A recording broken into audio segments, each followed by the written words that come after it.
Alrighty guys, so it's finally here. Back to the Future Episode 5, Outatime, has finally arrived. First off, I'm going to go ahead and do this review a little bit differently than I have the other episodes. I'm not going to go ahead and give away any of the story in this one. This is the conclusion, and you really should play this one for yourself. I don't want to spoil it for you. There's a lot of good twists, and they go ahead and complete the story in a very good way, and this is something I really feel you guys need to experience for yourself. Somebody asked me to do a walkthrough on this episode. The puzzles in this one are actually very, very easy. I did not find myself having any trouble. I only used the hint system maybe twice, so you really don't need a walkthrough for this one. This episode is far more cinematic than even the other ones. The whole series has been very cinematic, but this one takes it a bit further. This is mostly due to the fact that they want to wrap up the story and make it all make sense. At this point, nobody really knows how this game is going to wrap up, or even why this whole event even started. I'm going to spoil this little part. They do wrap that part up, and it does make sense at the end.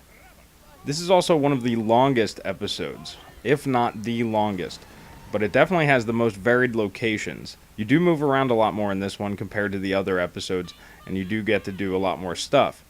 As I alluded to this earlier, the story in this is great. They go ahead, they wrap it up, it makes a whole lot of sense, and they do it in a fun, exciting way.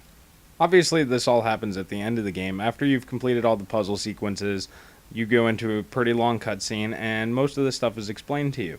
I'm going to spoil one other little thing. You do set the timeline right, and there are a few little kinks in there. And then there is a very interesting twist at the very, very end of the game. That is definitely something worth experiencing for yourself. On a side note, as for Michael J. Fox making a cameo appearance, he does. He does not take over the voice acting for Marty. He just drops in as another character, which you will meet in the game. Surprisingly enough, it is kind of hard to tell the difference between Michael J. Fox and the character that does the voice acting for Marty. So that I found pretty cool. That just shows you how good the voice actor for this game was. Overall, this is definitely the best episode in the series. If you were disheartened by a couple of the episodes that weren't so good, it all ties together very, very well, and you will feel rewarded for playing it all the way through. If you haven't played this episode yet, or if you haven't played this game at all, you need to jump on it. This is one of those fun, lighthearted games that you can just sit back and enjoy and have a good time with. If you guys have any questions or comments, go ahead and leave them here or go to www.gamersarmada.com, and I'd love to answer them for you.